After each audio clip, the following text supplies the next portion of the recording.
আমি এবার মঞ্চে ডাকতে চলেছি আমাদের ইএলএস মার্কেটিং এর one of the best leader mister Irfan স্যারকে। So please welcome mister Irfan sir. একটা সবাই মিলে জোরে করে দিলে সম্মান জানাবেন মিস্টার ইরফান স্যারকে। এবং আমি রিকোয়েস্ট করব আমাদের অফিসিয়াল স্টাফকে সম্মান জানানোর জন্য পুষ্পস্তবক নিয়ে আসবেন। Thank you so much. তো আমি রিকোয়েস্ট করব বিশ্বনাথ স্যারের জন্য একটা জোরে হাত দিয়ে যান। বিশ্বনাথ স্যার পুষ্পস্তবক ইরফান স্যারকে সম্মান জানাচ্ছেন। একটা জোরে হাত দিয়ে সবাই মিলে। Thank you so much Biswanath স্যারকে। অনেক ধন্যবাদ, অনেক ভালোবাসা। আজকে বিশ্বনাথ স্যার আমাদের সাথে খুব ভালোভাবে জড়িত রয়েছেন। Thank you so much Biswanath sir. So আমি রিকোয়েস্ট করবো ইরফান আমার ভাই। তো খুব ভালো লাগে, আনন্দ লাগে যখন দেখি টিমে এরকম প্রত্যেকটা মেম্বার সম্মান পাচ্ছে। আস্তে আস্তে যখন আপনারাও এই জায়গায় এসে সম্মান পাবেন তখন আরো গর্ব হবে, আরো আনন্দ পাবো ভিতর থেকে। যে আজকে যখন যাত্রা শুরু হয়েছিল তখন আমরা ট্রাউজার পরে মাইকিং করতে বার হয়েছিলাম, তো সেই জায়গার যাত্রা এখন 4 চাকায় রূপ নিয়েছে নাকি। তখন টোটোর পিছনে ব্যানার লাগিয়ে আর ওই একটা শাহরুখ খানের সিনেমা বার হয়েছিল ঝুমে জো পাঠান, যে গানটা রয়েছে ঝুমে জো পাঠান মেরি জান, ওই গানটা লাগিয়ে আমরা প্রচার করতাম। মানুষ কত হাসি ঠাট্টা খিল্লি করেছে, কিন্তু আজকে যখন 4 চাকা ধুলো মুড়িয়ে যায় না তখন বলে এলএসএস স্যার যাচ্ছে। তো ইরফান স্যারকে বলবো কিছু বলার জন্য। গুড ইভিনিং এভরিওয়ান, সবাই ভালো আছেন তো? দেখুন, আমিও শুরু করেছিলাম আপনাদের মধ্যে এরকম বসে থাকা, একজন ছিলাম আমিও আপনাদের মতো।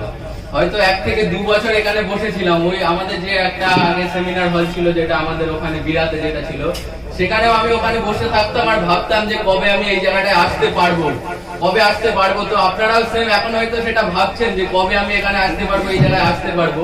কিন্তু আমার মতো যদি একজন এখানে আসতে পারে, আমার মতন যদি এই অল্প বয়সী একটা ছেলে এখানে এসে একটা বিজনেসের জায়গা তৈরি করতে পারে, এছাড়া কোম্পানির রয়্যালিটি আছে ভাই, যদি সে করতে পারে তো আপনিও পারবেন। শুধু জানতে হবে কি করে আর কিভাবে সে এসছে এখানে।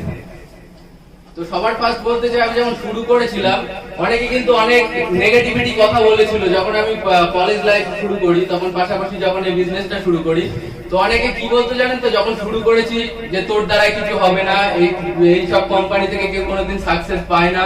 কিংবা আমি একটা কাজের সংগ্রহ করছিলাম, তখন একটা কাজ করছিলাম, কিন্তু সেই কাজটা দেওয়ার জন্য লোক কিন্তু আমাকে একবারে বলেনি যে ভাই দাদা আমার কাছে একটা কাজ আছে, এরকম একটা সন্ধান আছে, তুই ওখানে করলে করতে পারিস। কিন্তু এই কথাটা কেউ কিন্তু বলেনি, কিন্তু অটোমেটিক আমাকে ডিমোটিভেট করেছে। কি বলছে, ভাই তোর দ্বারা হবে না, এই সব কোম্পানি থেকে কেউ সাকসেস পায় না, এখান থেকে কেউ কোনোদিন কিছু করতে পারে না। এটা আপনাদের সঙ্গে হবে, এটা দেখবেন আপনাদের সঙ্গে হয়তো হয়েছে। যখন আপনার খাওয়া হবে না, যখন আপনার কাজ থাকবে না, তখন কিন্তু কেউ আপনাকে একবার এসে বলবে না যে ভাই তুই খেয়েছিস, যে বোন তুই খেয়েছিস, এই কথা কিন্তু কেউ বলবে না। যখন আপনি বড় কিছু করতে যাবেন তখনই সবাই এসে বলবে ভাই তোর দ্বারা হবে না, তুই পারবি না, এখান থেকে তুই সাকসেস হতে পারবি না, এইসব কথাগুলো তখন আপনি ফেস করবেন।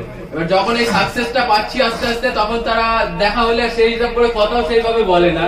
এমনি রিদ্ধি স্যার যেটা বলছিলেন না, অটোমেটিক বলে ইএলএস স্যার যাচ্ছে, এরকম একটা ওদের থেকে পায় অটোমেটিক। কিন্তু তাদের তো কিছু এখন আর বলার নেই, কারণ কি বলবে, ওরা তো চোখের সামনে দেখতে পাচ্ছে এখন 4 চাকা নিয়ে ঘুরে বেড়ায়। অটোমেটিক যেখানে প্রোগ্রামে যায় 4 চাকা, অটোমেটিক একটা বাইকও আছে, সাথে একটা 4 চাকা নিলাম আগের বছরে। তো আমি একটাই কথা বলতে চাই, আপনারা শুরু করুন এই বিজনেসটা, সঠিকভাবে শুরু করুন। শুরু তো অলরেডি করে দিয়েছেন, কিন্তু সেইভাবে চাইতে হবে।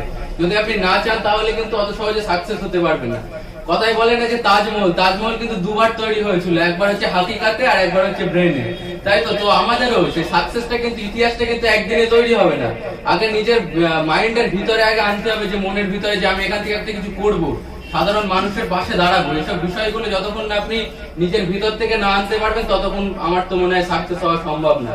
এবং সাকসেস আমরা সবাই পাবো। ইএলএস এসছি মানে এত সুন্দর বিজনেস কনসেপ্ট, আপনারা হয়তো কম বেশি অনেকে জানেন যে মাল্টি লেভেল কোম্পানির সঙ্গে যুক্ত হয়েছে, কিন্তু এরকম কনসেপ্ট আপনারা কোনোদিন কোথাও দেখেননি। এইসব বিষয় এখানে যে সমস্ত কনসেপ্ট গুলো দিয়ে বিজনেস শুরু করার জন্য যে সমস্ত কনসেপ্ট গুলো আছে, তো আপনারা চাইলে এখান থেকে হিউজ পরিমাণ ইনকাম করতে পারবেন। এছাড়াও সাধারণ মানুষের পাশে দাঁড়ান। আমরা তো নর্মালি 30,000 40,000 অনেকেই ইনকাম করি, এখানে হয়তো অনেকে বসে আছে 20,000 25,000 টাকা ইনকাম করি অন্য যে কোনো সেক্টর থেকে, কিন্তু সাধারণ মানুষের পাশে কিন্তু আমরা সেইভাবে কেউ দাঁড়াতে পারছি না। কিন্তু যারা দেখবেন যে প্রফেশন, যে চাকরি করছে, কিন্তু তাকে যদি বলা হয় যে আপনি কাউকে একটা কাজ দিতে পারবেন, কাউকে একটা চাকরি দিতে পারবেন, কিংবা কোনো একটা জবের আপনার সন্ধান আছে আপনি দিতে পারবেন, কিন্তু সে কি বলবে, না আমার দ্বারা হবে না ভাই, আমারই তাই ঠিকঠাক মতো চলে না, কখন কি হয়ে যায় ঠিক নেই, আমি আবার কাকে চাকরি দেবো, কাকে কি দেবো।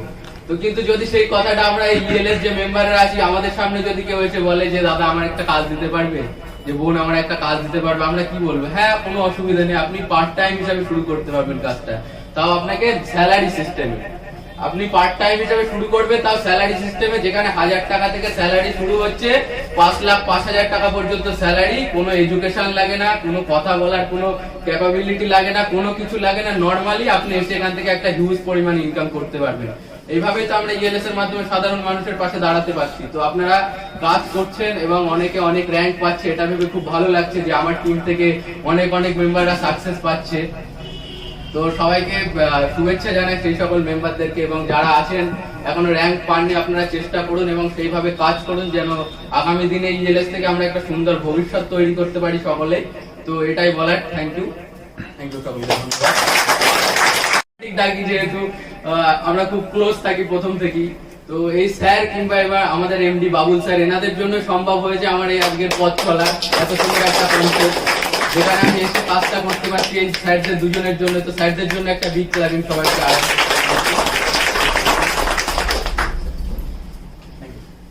সো বিফোর একটু দাঁড়িয়ে যাও।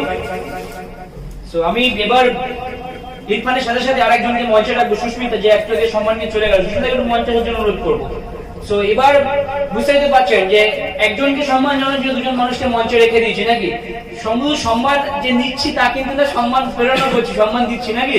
তো আমি এখন এবার মঞ্চে ডাকবো এমন এক দৃষ্টিভেদী লিডার, এমন এক পথপ্রদর্শক যোদ্ধা, যার নেতৃত্বে আমরা স্বপ্ন দেখি, নতুন কিছু করার অনুপ্রেরণা পাই, এবং যে সবসময় আমাদের ইএলএসের প্রত্যেকটা মানুষের মনে জায়গা করে নেয়, এবং তার বাচন ভঙ্গি থেকে শুরু করে তার কথা প্রত্যেকটা মানুষের হৃদয়ে গেঁথে যায়। এরকম একজন leader, none other than Mr. Proshen sir. So please welcome Mr. Proshen sir. আমি রিকোয়েস্ট করব ভিতর থেকে পুষ্পস্তবক পাঠানোর জন্য, প্রশাসনকে সম্মান প্রদর্শনের জন্য। প্রশাসন আমার টিমেরই একজন গুরুত্বপূর্ণ অঙ্গ। সো আমি রিকোয়েস্ট করব প্রশাসন, সুস্মিতা এবং ইরফানকে প্রশাসন স্যার তাদের সম্মান দিতে। জোরে হাত তালি সবাই মিলে।